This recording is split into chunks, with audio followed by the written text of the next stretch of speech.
দিয়েছেন আইনাহু মিনান নার। এ মুসলমানেরা, আমরা তো দুনিয়াতে আছি, আমাদের চক্ষুটা হচ্ছে চামড়ার চোখ, চর্মচক্ষের অধিকারী আমরা মুসলমান। নবীজি বলেন যে কবরের মধ্যে যে বিশাল আকৃতির যে অজগর সাপ দেওয়া হবে, ওই সাপের চোখ কোনো চামড়ার চক্ষু হবে না, ওই সাপের চোখ হবে মিনান নার, আগুনের চক্ষু। নাউজুবিল্লাহ বলেন। ওয়াজফারুহু মিন হাদীদ। আমার ভাই, আমরা তো দুনিয়াতে আছি, আমাদের নখগুলো হচ্ছে আমাদের নখ লোহার নখ না, কিন্তু মায়ার নবী হাবিবে কিবরিয়া বর্ণনা দিয়েছেন এই সাপের নখগুলো হবে লোহার নখ। নাউজুবিল্লাহ বলেন। আইনাহু মিনান নার। সাপের চোখগুলো হবে আগুনের চোখ, নখগুলো হবে লোহার নখ। এ ভাই, এই সাপটা কত বড়, পুরাটা সাপের বর্ণনা দেন নাই, শুধু সাপের নখের এই মাথা থেকে এই মাথা পর্যন্ত, দেখেন এই মাথা থেকে এই মাথা পর্যন্ত নবীজি বলেন এক দিনের রাস্তা হবে। নাউজুবিল্লাহ বলেন। তাহলে এই পুরাটা সাপ কত বড়, চিন্তা করেন। ওই সাপ বেনামাজির সঙ্গে কথা বলবে মানুষের ভাষায়। হ্যাঁ, আমি বলতেছি, সাপ বেনামাজির সঙ্গে মানুষের ভাষায় কথা বলবে। সাপ কি বলবে? আমার অনিয় রব্বি আন আদরিবাকা আলা তাদঈ সালাতিল ফাজরি ইলা যুহর। এ বেনামাজিকে সাপ ডেকে ডেকে বলবেন, বেনামাজি, তুমি ফজর নামাজ না পড়ার কারণে আমার আল্লাহ হুকুম করেছেন তোমাকে জোহর পর্যন্ত কামড়ানোর জন্য। নাউজুবিল্লাহ বলেন। জোহর না পড়ার কারণে আসর, আসর না পড়ার কারণে মাগরিব, মাগরিব না পড়ার কারণে ইশা, ইশা না পড়ার কারণে আবার ফজর পর্যন্ত আমি তোমাকে কামড়াবো। মুসলমান, ফজর না পড়ার কারণে জোহর পর্যন্ত, জোহর না পড়ার কারণে আসর পর্যন্ত কামড়াবে, আসর না পড়ার কারণে মাগরিব পর্যন্ত কামড়াবে, মাগরিব না পড়ার কারণে এশার পর্যন্ত আবার কামড়াবে, এশা না পড়ার কারণে আবার ফজর পর্যন্ত কামড়াবে। কেমন কামড় দিবে রে ভাই? আল্লাহর নবী বলেন ওই সাপটা বেনামাজিকে একটা কামড় দিবে, সঙ্গে সঙ্গে 70 গজ মাটির নিচে চলে যাবে। ভাই, আবার উঠাবে, আবার দংশন করবে, আবার কামড় দিবে। সম্ভব না, সম্ভব না ওই সাপের কামড় সহ্য করা সম্ভব? আমার ভাই, দুনিয়াতে মশার কামড় থেকে বাঁচার জন্য আমরা কতই না কিছু করি। কয়েলের ব্যবস্থা করি, আর রসুলের ব্যবস্থা করি, মশারির ব্যবস্থা করি, অথচ মশা কামড় দিলে সাধারণ একটু কষ্ট হয়, সেই কামড়টাই আমরা সহ্য করতে পারি না। পিপিলিকার কামড় আমরা সহ্য করতে পারি না। আর নামাজ না পড়ার কারণে সাপ যদি আমাকে আপনাকে কামড়ায়, ওই কামড় সহ্য করা সম্ভব না। এই জন্য সকলেই ওয়াদা করেন, রাজি আছেন কিনা 5 ওয়াক্ত নামাজ বা জামাতে পড়বেন কিনা? আল্লাহ তৌফিক দান করুন বলে আমিন। এ মুসলমানেরা, ওই সাপের কামড় সহ্য করতে না পেরে বান্দা চিৎকার করতে থাকবে, চিৎকার করতে থাকবে, জাহান্নামী চিৎকার করতে থাকবে, জাহান্নামের প্রহরী থাকবে, প্রহরীকে ডাকতে থাকবে, রে জাহান্নামের প্রহরীরা বাঁচাও, বাঁচাও, বাঁচাও। আর সহ্য হয় না, এই সাপের কামড় আর সহ্য করতে পারি না রে, বাঁচাও। জাহান্নামের প্রহরীরা বলবেন, আলাম তাকু তাতিকুম রুসুলুকুম বিল বাইয়িনাত, তোমাদের কাছে কি কোনো নবী রাসূল যায় নাই? বলে হ্যাঁ গিয়েছিল। বালা। বলে জাহান্নামে আসছো কেন?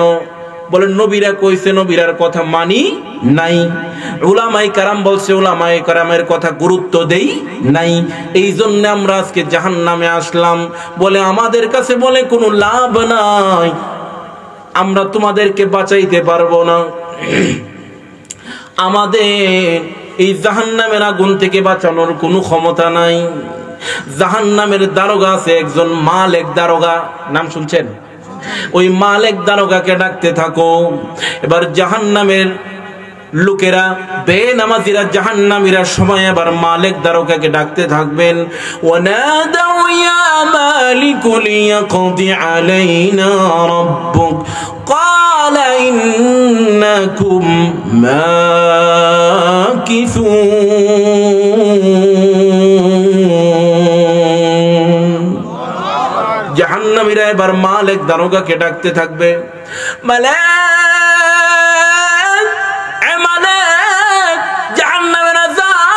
সহ্য হয় না, আর সহ্য করতে পারে না, বাঁচাও বাঁচাও। এবার মালিক দারোগাকে ডাকতে থাকবে। আমার ভাইরা, 1 বছর আর 2 বছর ডাকবে না, 100 বছর 200 বছর ডাকবে না, 1000 বছর পর্যন্ত ডাকবে। 1000 বছর পর্যন্ত ডাকার পরে মালিক ফেরেশতা মাত্র একবার জবাব দিবে, কি রে কেন ডাকাডাকি করতে আসো? জাহান্নামীরা ডেকে ডেকে বলবেন, মালিক জাহান্নামের আযাব আর সহ্য হয় না, তুমি কি পারবে আমাদের কি আযাব থেকে মুক্তি দান করতে? মালিক বলবেন, আমি পারবো না, আমি পারবো না।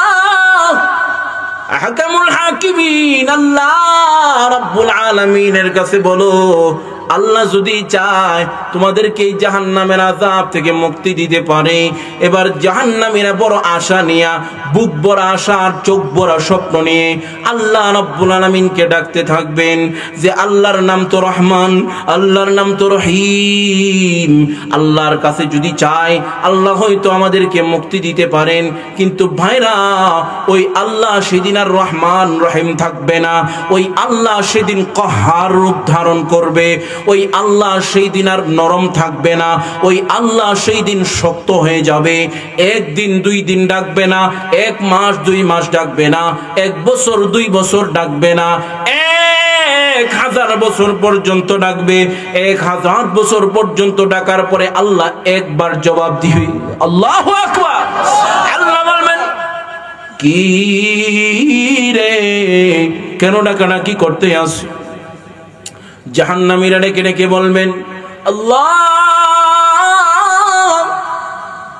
দয়ার মাওলা, এ মালিক জাহান্নামের আযাব আর সহ্য হয় না, আমাদেরকে দয়া করে এখান থেকে মুক্তি দান করেন। জাহান্নামের আযাব আর সহ্য হয় না। আল্লাহ তো ছিল দয়ার মাওলা, কিন্তু সেই দিন আল্লাহ রাব্বুল আলামিন কি উত্তরটা দিবেন? আল্লাহ বলবেন, ক্বালা খসউ ফিহা ওয়ালা তুকাল্লিমুন।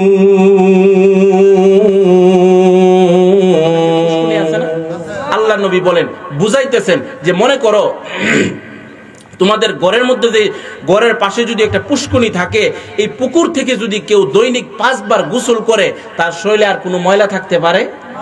আল্লাহ নবী দৃষ্টান্ত দিয়া বলেন, ফাযালিকা মিসলু সালাওয়াতিল খামসি ইয়ামহুল্লাহু বিহিন্নাল খাতায়া। ঠিক এমনি ভাবে 5 ওয়াক্ত নামাজ যে ব্যক্তি দৈনিক পড়বে, আমার আল্লাহ তার জীবনের সমস্ত গুনাহ মিটায় দেন। নামাজের দ্বারা লাভ না লস? লাভ না লস? বেনামাজি হয়ে মরেন না ভাই। এ মুসলমানেরা, বেনামাজি হয়ে যদি মরেন 3টা শাস্তি হবে। শুনতে রাজি আছেন? বেনামাজি মরার সময় তার 3টা শাস্তি হবে। আল্লাহর নবী বলেন, ইয়ামুতু যাইলা, 1 নম্বরের শাস্তি লাঞ্ছনা, বঞ্চনা, অপদস্থ অবস্থায় মরতে হবে। আরে মরে তো সবাই, ইজ্জতের মরা মরে না? অনেকে ইজ্জতের মরা মরে, অনেকে বেইজ্জতির মরা মরে। মরণ তো সবারই আছে। ঠিক না? কিন্তু ওই মরণটা ভালো যেই মরণের মধ্যে ইজ্জত আছে। বেজ্জতি হয়ে অপদস্থ হয়ে যদি কেউ মরে, এই মরারও কোনো মূল্য নাই, ঠিক কিনা? ওই যে কি বলছে, আনতাল্লাযী ওয়ালাদাতকা উম্মুকা বাকিয়ান ওয়ান নাসু হাওলাকা ইয়াদহাকুনা মাসরুরা ফাজহাদ লিনাফসিকা ইয ইয়াকুনু বাকিয়ান ফি ইয়াউমি মাউতিকা দাহিকান ওয়া মাসরুরা। কবি কি বলছেন, যেদিন তুমি প্রথম এসেছিলা ভবে, কেঁদেছিলা, তুমি একা হেসেছিল সবে, ঠিক কিনা? বাচ্চা যখন জন্ম হয় হে কান্দে আর সবাই হের জন্মের কারণে হাসে, ঠিক না? এরপরে কি কর, এমন জীবন তুমি করো হে গঠন, মরণে হাসিবে তুমি, কাঁদিবে ভুবন। এমন জীবন তুমি করো হে গঠন, মরণে হাসিবে তুমি, কাঁদিবে ভুবন। যারা আল্লাহর ওলি এরা মারা যাওয়ার পরে এরা হাসে আর সবাই তামাম দুনিয়ার মানুষ কান্দে, ঠিক কিনা? তেলে আর যারা খবিস হেরার মরাতে মানুষ হাসে আর হে কান্দে, যে মরে হে কান্দে আর মানুষ কি করে, হাসে। যে আল্লাহর নবী এটাই বলছেন, ইয়ামুতু যাইলা, এক নম্বরের শাস্তি অপদস্থ অবস্থায় মরতে হবে, লাঞ্ছনা বঞ্চনা অপদস্থ হয়ে মরতে হবে। দুই নম্বরে নবীজি বলেন ইয়ামুতু জুআ, দুই নম্বরের শাস্তি ক্ষুধার্ত অবস্থায় মরতে হবে, প্রচুর ক্ষুধার্ত অবস্থায় মরতে হবে। মরার সময় এমন খিদা লাগবে মনে হয় যে দুনিয়া দিলেও তার পেট ভরবে না, এই দুই নাম্বার। তিন নম্বরে আল্লাহর নবী বলেন ইয়ামুতু আতশানা, নবীজি বলেন তিন নম্বরের শাস্তি হবে মরার সময় পিপাসিত অবস্থায় মরতে হবে। এমন পিপাসা ওই ব্যক্তির লাগবে, লাউসুকিয়া মাউল বিহার লামারতাওয়া, বলে তামাম দুনিয়ার পানি যদি তাকে পান করানো হয়, 7 সমুদ্রের পানি যদি তাকে পান করানো হয়, তবু তার পিপাসা মিটবে না। এক নম্বরের শাস্তি অপদস্থ হয়ে মরতে হবে, দুই নাম্বার ক্ষুধার্ত অবস্থায় মরতে হবে, তিন নাম্বার পিপাসিত অবস্থায় মরতে হবে। এই হলো বেনামাজির তিনটা শাস্তি মরার সময়। আমার ভাইরা বন্ধুরা, হ্যাঁ মুসলমানেরা, এই হলো বেনামাজির মরার সময় তিন শাস্তি। কবরে যাওয়ার পরেও তিনটা শাস্তি। কেমন শাস্তি? এক নম্বরের শাস্তি হচ্ছে ইয়াযীকুল কবরু আলাইহি, ইয়াযীকুল কবরু আলাইহি, কবরটা তার জন্য সংকীর্ণ হয়ে যাবে। হে মুসলমানেরা, কবরটা তার জন্য এমন সংকীর্ণ হবে রে ভাই, কবরের মধ্যে রাখার পরে এমন জোরে তাকে চাপ দিবে, এক পাশের পাথরের হাড্ডি অপর পাশে গিয়ে ঢুকে ডুবে আর কর্কট করে আওয়াজ হবে। ভাই, পাথরের হাড্ডি ভেঙে একটা আরেকটার সঙ্গে লেগে যাবে, এক পাশের হাড্ডি ভেঙে গিয়ে অপর পাশে লাগবে রে ভাই। এই হলো কবরের মধ্যে এক নম্বরের শাস্তি বেনামাজি। দুই নম্বর, ওয়ায়ুকাদু আলাইহি ফিল কবরি নার, কবরের মধ্যে আগুন জ্বালায় দেওয়া হবে। তিন নম্বর, ওয়ায়ুসাল্লাতু আলাইহি ফিল কবরি সুবান, বিশাল আকৃতির একটা অজগর সাপ দেওয়া হবে। নাউজুবিল্লাহ বলেন। আবারও শুনেন কবরের তিনটা শাস্তি। এক নাম্বার, ইয়াযীকুল কবরু আলাইহি, কবরটা তার জন্য সংকীর্ণ হবে। দুই নাম্বার, ওয়ায়ুকাদু আলাইহি ফিল কবরি নার, কবরের মধ্যে আগুন জ্বালায় দেওয়া হবে। তিন নাম্বার, ওয়ায়ুসাল্লাতু আলাইহি ফিল কবরি সুবান, বিশাল আকৃতির একটা অজগর সাপ দেওয়া হবে। সাপটা কেমন আকৃতির? মায়ার নবী হাবিবে কিবরিয়া নিজের জবানে বর্ণনা দিয়েছেন। আইনা হুমিনান নার, এ মুসলমানেরা, আমরা তো দুনিয়াতে আছি, আমাদের চক্ষুটা হচ্ছে চামড়ার চোখ, চর্ম চক্ষের অধিকারী আমরা মুসলমান। নবীজি বলেন যে কবরের মধ্যে যে বিশাল আকৃতির যে অজগর সাপ দেওয়া হবে, ওই সাপের চোখ কোনো চামড়ার চক্ষু হবে না, ওই সাপের চোখ হবে মিনান্নার, আগুনের চক্ষু। নাউজুবিল্লাহ বলেন। ও আযফারুহু মিন হাদীদ।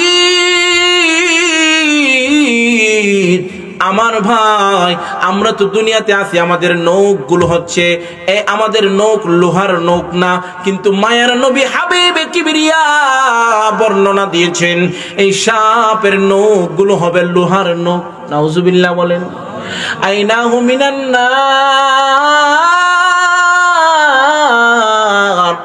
সাপের চোখগুলো হবে আগুনের চোখ, নখগুলো হবে লোহার নখ।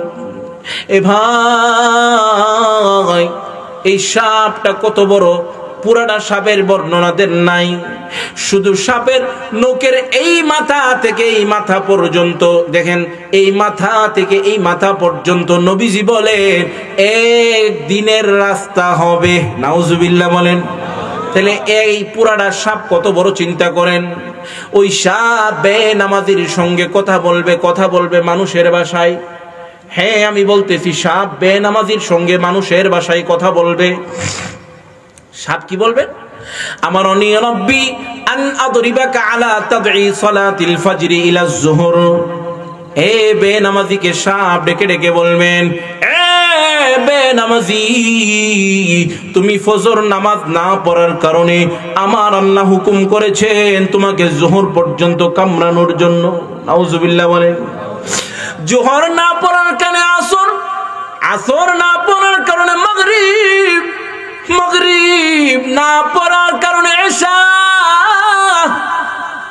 এশা না পড়ার কারণে আবার ফজর পর্যন্ত আমি তোমাকে কামড়াম। মুসলমান, ফজর না পড়ার কারণে জোহর পর্যন্ত, জোহর না পড়ার কারণে আসর পর্যন্ত কামড়াবে, আসর না পড়ার কারণে মাগরিব পর্যন্ত কামড়াবে, মাগরিব না পড়ার কারণে এশার পর্যন্ত আবার কামড়াবে, এশা না পড়ার কারণে আবার ফজর পর্যন্ত কামড়াবে। কেমন কামড় দিবে রে ভাই? আল্লাহর নবী বলেন ওই সাপটা বেনামাজিকে একটা কামড় দিবে, সঙ্গে সঙ্গে 70 গজ মাটির নিচে চলে যাবে। ভাই, আবার উঠাবে, আবার দংশন করবে, আবার কামড় দিবে। সম্ভব না, সম্ভব না ওই সাপের কামড় সহ্য করা সম্ভব? আমার ভাই, দুনিয়াতে মশার কামড় থেকে বাঁচার জন্য আমরা কতই না কিছু করি। কয়েলের ব্যবস্থা করি, আর রসুলের ব্যবস্থা করি, মশারির ব্যবস্থা করি, অথচ মশা কামড় দিলে সাধারণ একটু কষ্ট হয়, সেই কামড়টাই আমরা সহ্য করতে পারি না। পিপিলিকার কামড় আমরা সহ্য করতে পারি না। আর নামাজ না পড়ার কারণে সাপ যদি আমাকে আপনাকে কামড়ায়, ওই কামড় সহ্য করা সম্ভব না। এই জন্য সকলেই ওয়াদা করেন, রাজি আছেন কিনা 5 ওয়াক্ত নামাজ বা জামাতে পড়বেন কিনা? আল্লাহ তৌফিক দান করুন বলে আমিন। এ মুসলমানেরা, ওই সাপের কামড় সহ্য করতে না পেরে বান্দা চিৎকার করতে থাকবে, চিৎকার করতে থাকবে, জাহান্নামী চিৎকার করতে থাকবে, জাহান্নামের প্রহরী থাকবে, প্রহরীকে ডাকতে থাকবে, রে জাহান্নামের প্রহরীরা বাঁচাও, বাঁচাও, বাঁচাও। আর সহ্য হয় না, এই সাপের কামড় আর সহ্য করতে পারি না রে, বাঁচাও। জাহান্নামের প্রহরীরা বলবেন, আলাম তাকু তাতিকুম রুসুলুকুম বিল বাইয়িনাত, তোমাদের কাছে কি কোনো নবী রাসূল যায় নাই? বলে হ্যাঁ গিয়েছিল। বালা। বলে জাহান্নামে আসছো কেন? বলেন নবীরা কইছে, নবীরার কথা মানি নাই। উলামায়ে কেরাম বলছে, উলামায়ে কেরামের কথা গুরুত্ব দেই নাই। এই জন্য আমরা আজকে জাহান্নামে আসলাম। বলে আমাদের কাছে বলে কোনো লাভ নাই, আমরা তোমাদেরকে বাঁচাইতে পারবো না। আমাদের এই জাহান্নামের আগুন থেকে বাঁচানোর কোনো ক্ষমতা নাই। জাহান্নামের দারোগা আছে একজন, মালেক দারোগা, নাম শুনছেন? ওই মালেক দারোগাকে ডাকতে থাকো। এবার জাহান্নামের লোকেরা, বেনামাজিরা, জাহান্নামীরা সময় এবার মালিক দারোগাকে ডাকতে থাকবেন। ওয়ানাদাউ ইয়া মালিক লিয়াকদি আলাইনা রাব্বুক ক্বালা ইন্নাকুম মাকিসুন।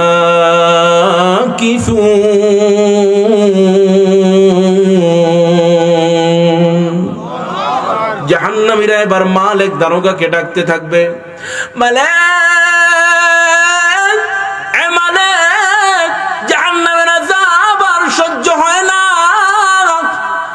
সহ্য করতে পারে না, বাঁচাও বাঁচাও।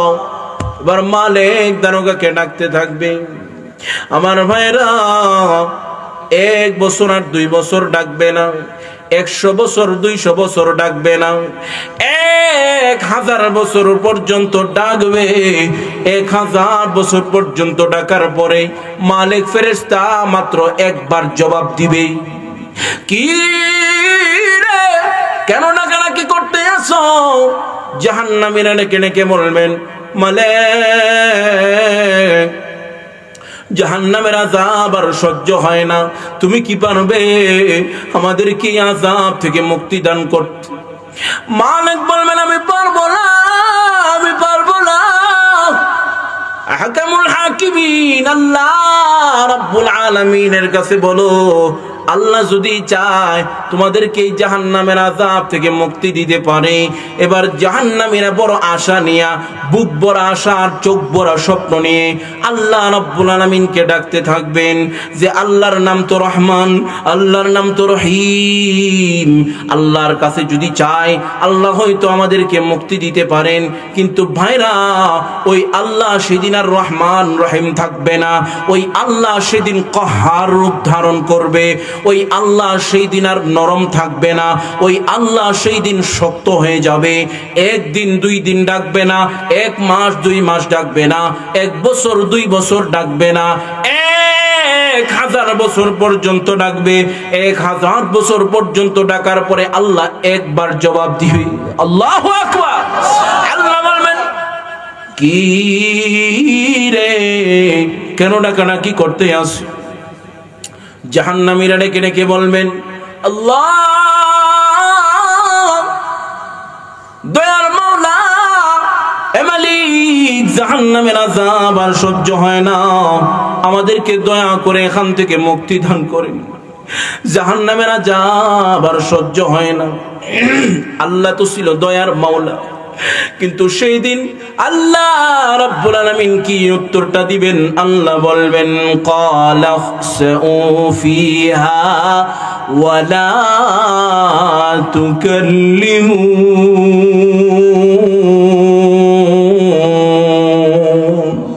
এইদিকে লক্ষ্য করেন, দুনিয়াতে আমরা যদি কেউরে কোনো একটা কথা বলি, সে যদি এই কথাটা না মানার ইচ্ছা থাকে, সে যদি না রাখার ইচ্ছা থাকে, সাথে সাথে সে একটা দমক দেয়, চুপ থাক, ঠিক কিনা? সাথে সাথে একটা দমক দেয়, চুপ থাক, একটা কথাও বলবি না। আল্লাহ সেম কথাটাই ওই দিন বলবেন, ওয়ালা তুকাল্লিমুন, চুপ থাক, একটা কথাও বলবি না। সেম কথাটা, এই কথাটাই আল্লাহ বলবেন, ওয়ালা তুকাল্লিমুন, একটা কথাও বলবি। ও ভাই, আল্লাহ যদি বলেন একটা কথাও বলবি না, চুপচাপ দাঁড়ায় থাক, আর কার ক্ষমতা আছে? মুসলমান। আল্লাহ বলবেন, ইখসাউ ফিহা ওয়ালা তুকাল্লিমুন, এ বান্দা একটা কথাও বলবি না। দুনিয়াতে আমার হুকুম ছিল 5 ওয়াক্ত নামাজ আদায় করস নাই, যাকাত দেওয়ার কথা ছিল দেশ নাই, হজের মালিক ছিলা, টাকার মালিক ছিলি, হজ করস নাই, মানুষের মনে কষ্ট দিছস, মানুষের জায়গা জমি দখল করছস, মানুষের বহুত ক্ষতি করছস। আজকে তোর কোনো মাফ নাই, কোনো কথা নাই, চুপচাপ আযাব ভোগ করতে থাক, একটা কথাও বলবি না। সেই দিন আর কার ক্ষমতা আছে বলেন? সেই দিন আর কে জাহান্নামের আযাব থেকে মুক্তি দান করতে পারে? এই জন্য মুসলমান আল্লাহর দয়া কিয়ামতের দিন পাওয়ার দরকার আছে না নাই? জাহান্নাম থেকে বাঁচার দরকার আছে না নাই? সেই জন্য কি নামাজ পড়তে হইব না ছাড়তে হইব? পড়তে হইব না ছাড়তে হইব? আল্লাহ রব্বুল আলামিন নিজেই কোরআনের মধ্যে বলছেন, উতলু মা উহিয়া ইলাইকা মিনাল কিতাবি ওয়া আকিমিস সালাহ ইন্নাস সালাতা তানহা আনিল ফাহশাই ওয়াল মুনকার ওয়ালাযিকরুল্লাহি আকবার ওয়াল্লাহু ইয়ালামু মা তাসনাউন।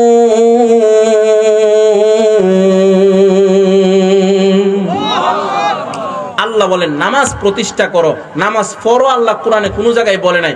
আল্লাহ বলছেন নামাজ প্রতিষ্ঠা করো, কায়েম করো। কায়েম করো মানে আপনিও নামাজ পড়বেন, আপনার ফুলা মায়া বিবি বাচ্চা যা আছে সবাইরে নামাজ পড়ার হুকুম দিবেন, সবাইকে নামাজ পড়ার কথা বলবেন। আপনি নিজে নামাজ পড়েন আর ফুলা টাস খেলে বউ বেফরদায় চলে, এই নামাজ দিয়ে আপনি জান্নাতে যেতে পারবেন না। কেননা আপনি নামাজ পড়লেন, প্রতিষ্ঠা করেন নাই। আপনার ঘরে, আপনার ফ্যামিলিতে, আপনার পারিবারিক জীবনে, আপনার সাংসারিক জীবনে, আপনার ব্যক্তিগত জীবনে, আপনার পারিবারিক জীবনে, আপনার সাংসারিক জীবনে, আপনার রাষ্ট্রীয় জীবনে, আপনার কর্মজীবনে, আপনার রাজনৈতিক জীবনে যত জায়গায় আছে সব জায়গায় প্রতিষ্ঠা করার নাম নামাজ প্রতিষ্ঠা করা, নামাজ কায়েম করা। আরেক হইল, আরেক তাফসীর হইল নামাজকে তার পরিপূর্ণ হক আদায় করে পড়ার নাম একামতে সলাহ। নামাজ রে যেমনে ফরনের এমনে পড়া। অহন তো নামাজ পড়ে 4G গতিতে, 4G আছে না নাই?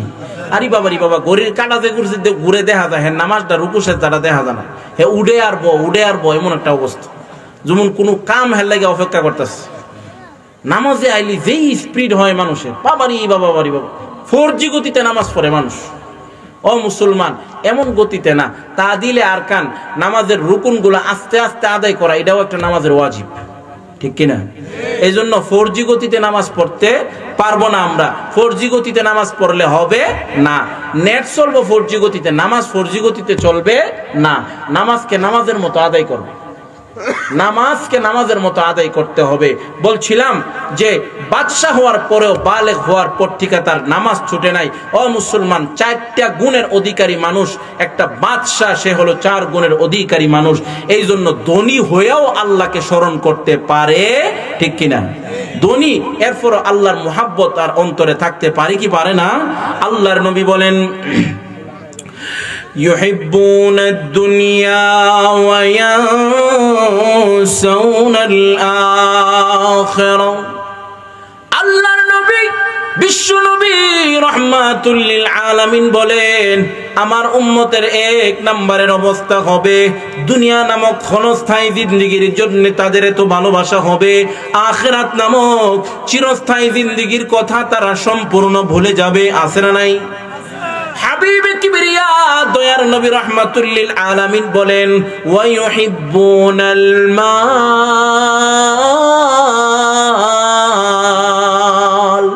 ওয়া ইয়ানসাউনাল হিসাব।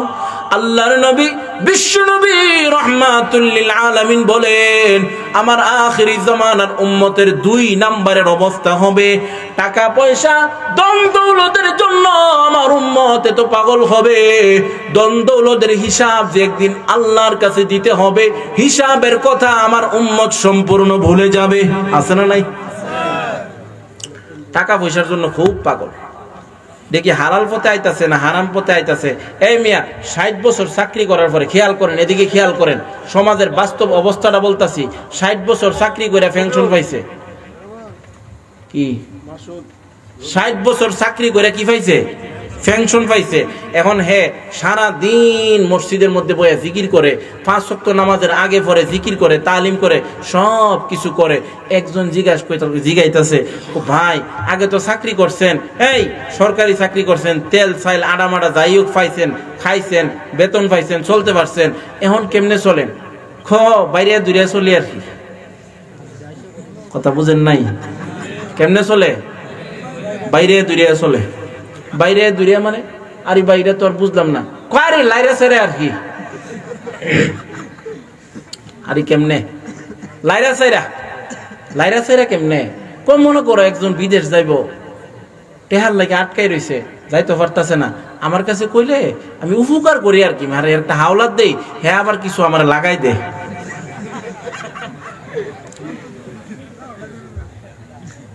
না দান কত বড় দেখেন, হে বলে কিছু কি করে দেয়, লাগাই দে। আমি বেরে হাওলাত দেই, আমি হের উপকার করি, হ্যাঁ আমার কিছু লাগাই দে। ও মুসলমান, এমন লাগাই দইন না কাম কইরা আর বাইরে দুইরে চললা মুসলমান লাইরা সাইরা চললা আপনি আল্লাহর জিকির করতে করতে আঙ্গুলের মধ্যে কর ফালাই দিতারেন, তসবি আতায়া এই কপালের মধ্যে কর ফালাই দিতে পারেন। এত বড় 5 ওয়াক্ত নামাজ পড়তে কপালের মধ্যে কর পড়তে পারে, কিন্তু যদি সুদের গুণ আপনার মধ্যে থাকে, যদি লাইরা সাইরা খান, বাইরে দুইরে যদি খান, কেউ যদি আপনার টেহা দেওয়ার পরে লাগাই দে, এমন ইবাদত দিয়া জান্নাতের গেটেও যাইতারতেন না। কি কোন মুসলমান, সুদ আছে না নাই? আরে বাবা রে বাবা, শুধু সুদ। বর্তমান জমানায় বেডা সুদখোর থেকে বেডি সুদখোর বেশি। কারণটা কয়ে যায় মন রাখেন, বেডা সুদখোর থেকে বেডি সুদখোর কেড়ে বেশি কয়ে যায়। মনে করেন বেডা হলো মসজিদ কমিটির সভাপতি, বেড়া যদি সুদি লাগা জিনিসটা কেমন দেখা যায় না? বেড়া চিন্তা করছে আমি সুদি লাগাইতালাম না, ফুজিটা দিয়া লাইলাম তোর কাছে, তুই লাগা আর আমি মসজিদে বয়ে জিকির করবো। এই বউয়ে সুদি লাগা আর বউয়ের সুদির লাভ দিয়া হে মসজিদে বয়ে কি সুন্দর জিকির করে। ইমাম সাহেব বেড়া জোহরের পরে বেড়ার ফেড়ে বুক বেড়া বাইরে দিতেছে গা, এরপরে হে মানে মসজিদ ছাড়ে না। ইমাম সাহেব কথা আচ্ছা তারা লাগাইতাম, হ্যাঁ হুজুর আপনারা নামাজ টামাজ নাই, আপনার লাগে নামাজও পড়তারতো না মানছি। হ্যাঁ হুজুর আবার টিটকারি করে, আপনার লাগে নামাজও পড়তারতো না মানুষে। ও মুসলমান, এমন হারাম খায়া হারাম বক্ষণ করে যদি তুমি ইবাদত করতে করতে কপালে দাগ ফালাও, আল্লাহর নবী বলেন না, ইবাদত কবুল হবে না। কেন হবে না? কয়েক ব্যক্তি ইবাদত করতেছে, আল্লাহরে ডাকতেছে, কবুল হয় না। কেন কবুল হয় না? মাতআমুহু হারাম, মাশরাবুহু হারাম, মালবাসুহু হারাম, গুজিয়া বিল হারাম, ফান্না ইউস্তাজাবু লিযালিক। আল্লাহর নবী বলেন তার যে খাবারটা, এই খাবারটা হারাম। বলে তার যে পানি পান করার বস্তুটা, পানিটাও হারাম। তার যে পরিধীয় বস্ত্রটা, এটাও হারাম। তার যা কিছু আছে সব কিছু হচ্ছে হারাম। আল্লাহ নবী সাহাবাই কারামদেরকে বলেন, বলো তার দোয়া কেমনে আল্লাহ কবুল করত? বলো কেমনে তার দোয়াটা আল্লাহ কবুল করত? তার সব কিছুই তো হারাম। এই হুজুর সনপাড়া চলে আসছে, কেউ উঠতেন না, কেউ উঠাউঠি করেন না, হুজুর চলে আসবে কিছুক্ষণের মধ্যে, আমরা সকলেই জমা বসা পড়ি। বলতেছিলাম এই তার সব কিছু হচ্ছে হারাম। এমন হারাম বক্ষণ করে যদি আপনি ইবাদত করেন, ওই ইবাদত আল্লাহর কাছে গ্রহণযোগ্য হবে না। এই জন্য আল্লাহর নবী বলেন ওয়ায়ুহিব্বুনাল মাল ওয়া ইয়ানসাউনাল হিসাব। হাবিব কিবরিয়া রাহমাতুল লিল আলামিন বলেন, আমার আখিরি জামানার উম্মতের 2 নম্বরের অবস্থা হবে, টাকা পয়সার জন্য আমার উম্মতে তো পাগল হবে। টাকা পয়সার হিসাব যে আল্লাহ রাব্বুল আলামিনের কাছে একদিন দিতে হবে, হিসাবের কথা আমার উম্মত সম্পূর্ণ ভুলে যাবে। আছে না নাই? হিসাবের কথা স্মরণ নাই। আল্লাহর নবী বলেন ওয়ায়ুহিব্বুনাল খালকা ওয়া ইয়ানসাউনাল খালিক। আমার উম্মতের 3 নম্বরের অবস্থা হবে, সৃষ্টির জন্য মানুষের জন্য আমার উম্মত পাগল হবে, সৃষ্টির জন্য পাগল হবে, স্রষ্টা আল্লাহ তাআলাকে তারা সম্পূর্ণ ভুলে যাবে। আছে না নাই? হে ভাইরা, হে মুসলমানেরা, আপনার দোকান মনে করেন কান্দাইল বাজারে, আপনার দোকান মনে করেন কাউসিয়া মার্কেটে। হে মুসলমানেরা, রাত্রি 10টা-11টার সময় দোকানের হিসাব শেষ করে আপনি বাড়িতে আসলেন। বাড়িতে আসার পরে বিবি সাহেব দরজা খুলে দিল। দরজা খোলার পরে আপনি বাড়ির মধ্যে ঢুকে দেখবেন বাচ্চারা যার যার মতো ঘুমাইতে আছে। আপনি জিজ্ঞাসা করবেন, বিবি রে, আমার ছেলেটা যে ঘুমিয়ে গেল, আমার মেয়েটা যে ঘুমিয়ে গেল, রাত্রে খাবার খেয়ে ঘুমাইছি কিনা? আগো বিবি, তুমি যে ঘুমিয়ে গেলা, রাত্রে খাবার খেয়ে ঘুমাইছো কিনা? বিবি বলবেন স্বামী আপনার ছেলেটাও খাবার খেয়ে ঘুমাইছে, আপনার মেয়েটাও খাবার খেয়ে ঘুমাইছে, আমি বসে আছি, আপনি আসলে আপনার সঙ্গে একসঙ্গে খাবার খাবো, স্বামী খুশি হয়ে যাবে। আল্লাহর নবী বলেন, রে স্বামী, রাত্রে 12টার সময় ঘরের মধ্যে ঢুকে তুমি তোমার সন্তানের খাবারের খবর নিলা, তুমি তোমার বিবির খাবারের খবর নিলা, তুমি তোমার সন্তানের খাবারের খবর নিলা, তুমি তোমার পরিবারের খাবারের খবর নিলা। রাত্রি 12টার সময় ঘরের মধ্যে ঢুকে তুমি জিজ্ঞাসা করলা না, বিবি রে আমার ছেলেটা যে ঘুমিয়ে গেল, আমার মেয়েটা যে ঘুমিয়ে গেল, আগো বিবি তুমি যে ঘুমিয়ে গেলা, এশার নামাজ পড়ে ঘুমাইছুনি? আল্লাহর নবী বলেন, এই কথাটা তুমি জিজ্ঞাসা করলা না, স্রষ্টার কামের কথা জিজ্ঞাসা করলা না, খাবারের কথা জিজ্ঞাসা করলা। এই জন্য নবীজি বলেন, ওয়া ইউহিব্বুনাল খালকা ওয়া ইয়ানসাউনাল খালিক। আল্লাহর নবী বিশ্ব নবী রাহমাতুল লিল আলামিন বলেন, আমার আখিরি জামানার উম্মতের 3 নম্বরের কাজ হবে, 3 নম্বরের অবস্থা হবে, সৃষ্টির জন্য তারা পাগল হয়ে যাবে, স্রষ্টা আল্লাহ তাআলাকে তারা সম্পূর্ণ ভুলে যাবে। আল্লাহর নবী বিশ্ব নবী রাহমাতুল লিল আলামিন বলেন, ওয়া ইউহিব্বুনাল যুনুবা ওয়া ইয়ানসাউনাত তাওবাহ ويحبون القصور وينسون المقبرة। মায়ের নবী হাবিবে কিবরিয়া বলেন, আমার আখিরি জামানার উম্মতের 4 নম্বরের অবস্থা হবে, দুনিয়া 5 তলা 10 তলা বড় বড় অট্টালিকা বানানোর জন্য আমার উম্মত এত পাগল হবে, কবর নামক বাড়ির কথা তারা সম্পূর্ণ ভুলে যাবে। আছে না নাই? কবরে যাইতে হবে কি হবে না? কবরের আযাব সত্য না মিথ্যা? 3.5 হাত মাটির ঘর, কারো আপন কারো পর, কারো আবার ফুলের বাগান, কারো বা হবে জাহান্নাম।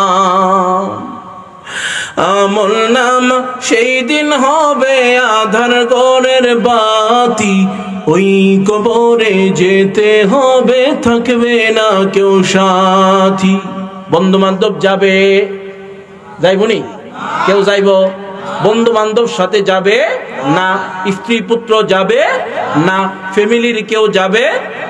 মুনকার নাকির আসিবে, সুয়াল জবাব করিবে, না পারিলে সুয়ালের জবাব, শুরু হবে কবরের আযাব।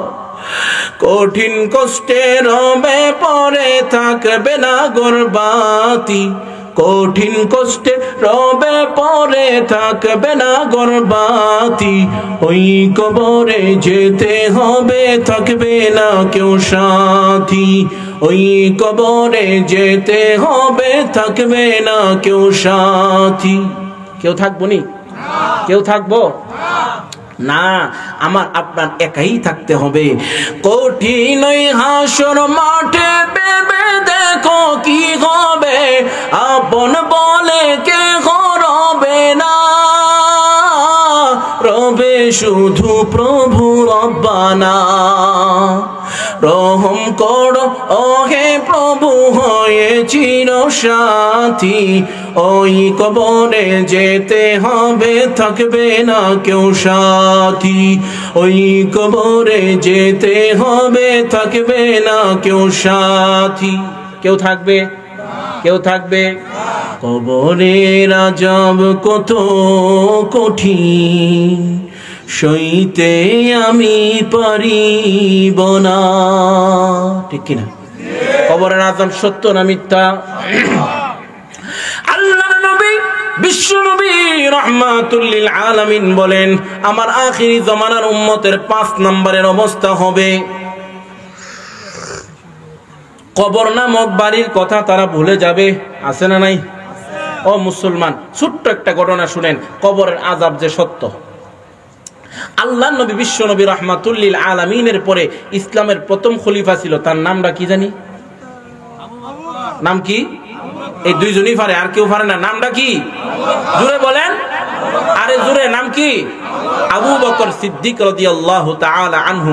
আবু বকর সিদ্দিকের শাসন আমলে মদিনাতে একজন সাধারণ মুসলমানের ইন্তেকাল হয়েছে। সবাই চিন্তা করছে যে খলিফা মদিনার বাহিরে ছিল, সবাই চিন্তা করছে যে খলিফাকে সংবাদ দেওয়ার দরকার নাই, সাধারণ মুসলমান যেহেতু আমরাই জানাজা পড়ায় দাফন কাফন সাইরা ফেলি। হুজুর আসছে? হ্যাঁ, সবাই চিন্তা করছে। এই চিন্তা করে লাশ জানাজার মাঠে হাজির করছে, জানাজা পড়বে। আমার ভাইয়েরা, লাশ জানাজার মাঠে হাজির হয়েছে, জানাজা পড়বে। ইমাম সাহেব তাকবীর দিবে, আল্লাহু আকবার বলে। এই মুসলমানেরা, ঠিক এমন এক সময় ইমাম সাহেব ডেকে ডেকে বলেন, এ মদিনাবাসী, এই যুবকের জানাজা পড়া সম্ভব হবে না। কেন সম্ভব হবে না? বলে এই যুবকের লাশের উপরে, লাশের ভিতরে, কাফনের ভিতরে কি যেন নড়াচড়া করতে আসে। নাউজুবিল্লাহ। আগে রহস্য উদ্ঘাটন করো, এরপরে জানাজা। আমার ভাইয়েরা, সবাই মিলে খলিফাকে সংবাদ দিল। ইসলামের প্রথম খলিফা আবু বকর সিদ্দিক আসলেন। আবু বকর সিদ্দিক এসে বলেন, আসুনি কোন যুবক, আমার সঙ্গে আসো, লাশের বান খোলা হবে। সঙ্গে সঙ্গে দুইটা যুবক দাঁড়ায় গেল। লাব্বাইকা ইয়া খলিফাতাল মুসলিমিন, ও মুসলমানের খলিফা, আমরা আপনার সঙ্গে আছি, লাশের বান খুলবো। সঙ্গে সঙ্গে ওই লাশের বান যখন খোলা হলো, আল্লাহু আকবার, আয় হায়, আল্লাহর কুদরত বোঝা যায় না। দুনিয়া থেকেই কবরের শাস্তি শুরু হয়ে গেছে।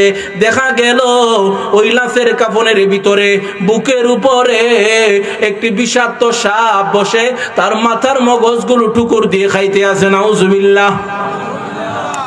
আমার ভাইরা, মুসলমানেরা, খলিফা সিদ্দিক আকবর সাহেবকে লক্ষ্য করে বলেন, রে সাহেব, তুই এখান থেকে সরে যা, আমরা লাশের জানাজার নামাজ পড়ব। না, সাপ একবার, দুইবার, তিনবার বলতেছে, সাপ তো আর সরে না, যায় না। খলিফা এবার বাধ্য হইয়া সাপকে বলতে শুরু করছে, রে সাপ, তুই যদি স্বেচ্ছায় এখান থেকে না সরোস, যুবকদেরকে বাধ্য করব লাঠি সুটা নিয়ে তোকে মেরে ফেলার জন্যে। সাপ এবার খলিফা, সাপ এবার তো সরতেছে না। সাপ এবার আল্লাহ রাব্বুল আলামিনের কাছে দোয়া করেন, আল্লাহ, তুমি আমার সাপের জবানটা একটু খুলে দাও। সুবহানাল্লাহ বলেন। আল্লাহ পারেনি? পারেনি? আগে পারতো, এখন মনে পারে না। পারে? আল্লাহ রাব্বুল আলামিনের কাছে সাপ দোয়া করেন, আল্লাহ, তুমি আমি সাপের জবানটা একটু খুলে দাও, আমি মুসলমানদের খলিফার সঙ্গে দুইটা কথা বলি। সঙ্গে সঙ্গে আল্লাহর কুদরতে সাপের জবান খুলে দিয়েছে। সাপ এবার মানুষের ভাষায় খলিফার সঙ্গে কথা বলেন, রে খলিফা, আপনি আমাকে এখান থেকে সরাইতেও পারবেন না, তাড়াইতেও পারবেন না। কেন পারবেন না? বলি, আমার ইচ্ছায় আমি এখানে আসি নাই, আমি স্বেচ্ছায় এখানে আসি নাই। আমাকে আল্লাহ রাব্বুল আলামিন হুকুম করেছেন এখন থেকে শুরু করে কিয়ামত পর্যন্ত এই লোকটাকে এইভাবে শাস্তি দেওয়ার জন্য। নাউজুবিল্লাহ বলেন। খলিফা বলেন, রে সাহেব, আল্লাহ যদি তোকে হুকুম করে থাকেন, আমি জানতে চাই কোন অপরাধের কারণে আমার আল্লাহ তোকে হুকুম করেছেন এই লোকটাকে এইভাবে শাস্তি দেওয়ার জন্য। সাহেব এবার খলিফার সঙ্গে মানুষের ভাষায় কথা বলেন, খলিফা, আমার আল্লাহ যখন আমাকে হুকুম করেছেন এই লোকটাকে এইভাবে শাস্তি দেওয়ার জন্য, আমি আমার আল্লাহর কাছে প্রশ্ন করেছিলাম, আল্লাহ, কোন অপরাধের কারণে এই ব্যক্তিকে আমি শাস্তি দিব? আমার আল্লাহ বলেছেন, রে শাহ, তিনটা অপরাধের কারণে এই লোকটাকে তুই শাস্তি দিবি। কয়টা? জোরে কয়টা? এই তিন অপরাধ যদি আমার আপনার মধ্যে থাকে, আমি আপনি কবরে যাওয়ার পরে সাপে আদর করবে? খুব বিছনা বিছাই দিব? মেহমানদারি করব? বলে না, এই যুবকরে যেই আচরণ করছে, এই যুবকের সঙ্গে সেই আচরণই আমার আপনার সঙ্গে সাপ করবেন। এক নম্বরের অপরাধ ছিল, বলে তিন অপরাধের কারণে এই ব্যক্তির দুনিয়ার থেকে শাস্তি শুরু হয়েছে।